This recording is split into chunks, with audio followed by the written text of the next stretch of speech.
For Comedy Hype News, I'm K-Rob. In the world of Hollywood, an actor may consider himself lucky to book a television role, and even luckier if the television show goes on to have multiple seasons. An actor may leave a role for several reasons: financial gain, morals, or health. Here's a list of notable comedians or performers who abruptly walked away from their major gigs. Keenan Ivory Wayans and In Living Color. After season 3 of the iconic sketch comedy show In Living Color, Keenan Ivory Wayans stopped appearing in sketches over disputes with Fox about networks censoring the show's content and mixing up sketches without notifying him when it came time for syndication. Wayans feared that Fox would ultimately decrease the value of the show. According to Keenan, Fox execs told him at 7:30 on a Friday night that they were going to announce the reruns the next Monday morning, leaving him no time to protest. Keenan had this to say: "To tell you the truth, I was so stunned. I kept saying, 'You're joking, you're joking.' They were so sneaky about it.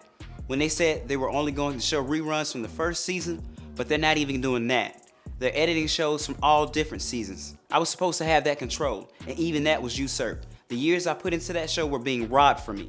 Rumors also began that Keenan started screaming around set. Keenan responded, "I've never screamed in my life. I'm too young to have a stroke."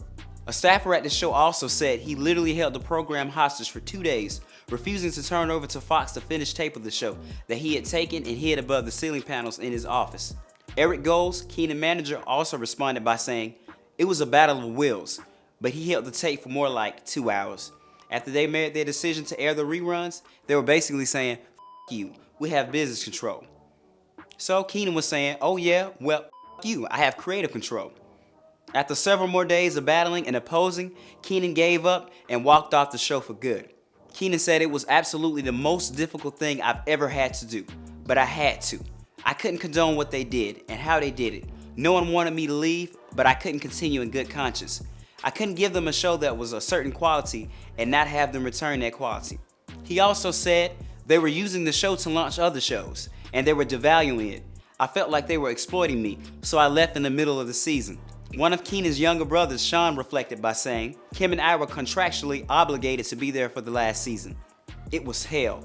I knew we were on the Titanic without the captain, and the iceberg was up ahead, and I was shackled to the banister.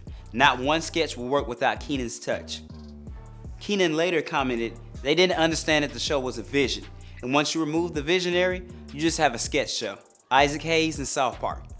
Legendary singer, songwriter, and producer Isaac Hayes gained a new popularity in the late 1990s as the voice of Chef on the Comedy Central animated television series South Park for 10 seasons. This introduced him to an entirely new audience. Following his departure, it was speculated that it was due to falling out with creators Trey Parker and Matt Stone after the episode Trapped in the Closet that made fun of Hayes' own religion of Scientology. South Park creator Matt Stone said, "10 years and over 150 episodes of South Park, Isaac never had a problem with the show making fun of Christians, Muslims, Mormons, or Jews. He got a sudden case of religious sensitivity when it was his own religion featured on the show. However, that of course we will release Isaac from his contract, and we wish him well." On March 13, 2006, a statement was issued in Hayes' name, indicating that he was asking to be released from his contract with Comedy Central, citing a recent episode which satirized religious beliefs were intolerant. There's a place in the world for satire, but there's a time when satire ends and intolerance and bigotry towards religious beliefs of others begin, he quoted in the press statement. However, the statement did not directly mention Scientology. But according to Hayes' son and a manager of Isaac's estate, Isaac Hayes III said in an interview with The Hollywood Reporter, Hayes did not quit South Park. Someone quit South Park for him. Hayes III stated, "What happened was that in January 2006, my dad had a stroke. He was in no position to resign under his own knowledge. At that time, everybody around my father was involved in Scientology. My father was not that big of a hypocrite to be a part of a show that would constantly poke fun at African American people, Jewish people, gay people, and only quit when it comes to Scientology." Creator Matt Stone also said, "When we did the Scientology episode, Isaac Hayes, who was a Scientologist, came over and I sat with him. It was like a day or two after, and it was pretty obvious from the conversation that somebody had sent him to ask us to pull the episode. It had already gone on to air, and we didn't tell him because we didn't want him to be held accountable." On the premiere episode of the show's 10th season, creator Matt Stone and Trey Parker referenced the Church of Scientology with an episode that was entirely devoted to Mr. Hayes' character, Chef, as a victim of a sinister brainwashing cult. Chef joined the Super Adventure Club, a ring of globe-trotting, mind-controlling pedophiles. After the boy snaps Chef out of his trance, his former kidnappers hunt him down and appears to die in a gruesome death. At the funeral portrayed in the episode, one of South Park's main characters, Kyle, had this to say: "We shouldn't be mad at Chef for leaving us. We should be mad at the fruity little club for scrambling his brains." Nick Cannon and America's Got Talent. Nick Cannon was the longest serving host on the hit NBC series America's Got Talent, hosting a total of 8 seasons between 2009 and 2016. But his long-running tenure came to a halt back in February of 2017 when Cannon announced his exit on his Facebook page. Cannon said he was deeply saddened about being threatened with termination by executives after he made a joke about NBC on the Showtime stand-up special, Nick Cannon, Stand Up, Don't Shoot. I honestly believe once I started doing America's Got Talent, they took my real nigga card. They did. Because then these type of people start showing up to my show. I can't do real nigga shit no more because they'll put me on TMZ. He also said the NBC stood for Nigga Better Come On and indicated he felt constrained by the family-friendly show. I was to be punished for a joke. My soul won't allow me to be in business with corporations that attempt to frown on freedom of speech, censor artists, and question cultural choices. I will not stand for it. My moral principles will easily walk away from the millions of dollars that they hang over my head. 2 days after his original post, he also posted, "It was brought to my attention by my team that NBC believed that I was in breach of contract because I had disparaged their brand." In my defense, I would ask, how so?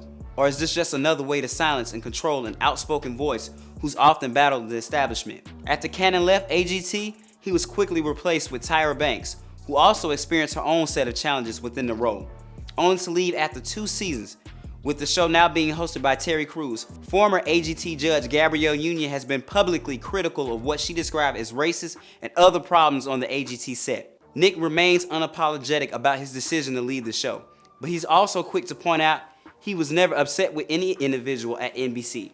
He still loves AGT, but he feels complaints voiced by Union reflects a truly systematic issue in his mind.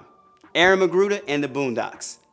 Aaron McGruder created the Boondocks comic strip while studying at the University of Maryland in 1996. It follows the adventures of brothers Huey and Riley Freeman, a pint-sized political radical named Huey after the Black Panther founder Huey Newton, and a gangster rap-obsessed kid after they moved from Chicago to the suburbs of Woodcrest to live with their grandfather, Robert. The strip was created for Hitlist, an early online music website, then was printed in the monthly hip-hop magazine, The Source, in 1997. As it gained popularity, the comic strip was picked up by the Universal Press Syndicate and made its national debut on April 19, 1999. Then after selling the television and film rights for the strip to Sony Pictures Entertainment, an animated TV series based on the strip premiered on Adult Swim on November 6, 2005. The series ended its run on June 23, 2014, with a total of 55 episodes over the course of the show's 4 seasons, the last of which was produced without any involvement from creator Aaron McGruder. In an interview with Sway's Universe, John Witherspoon explained why McGruder didn't return for the 4th season. Aaron McGruder's so mad at Sony Pictures, he sold his rights to TV and they wanted to go 3 or more years after this year. But they wanted him to do 3 shows a week. He said, "I can't write that fast." They fired him and got some poop butts to write. So he quit and we done. No matter the medium, Aaron McGruder always kept a watchful eye over the Boondocks, both the original comic strip and the TV show that he created, executive produced, and occasionally acted in, and composed music for.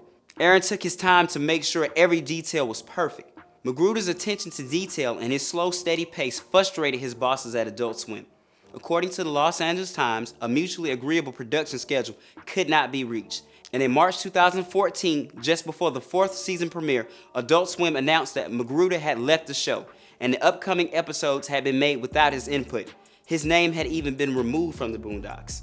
McGruder had this to say on his Facebook profile: "As the world knows, the Boondocks will be returning for a 4th season, but I will not be returning with it. I'd like to extend my gratitude to Sony and Adult Swim for 3 great seasons.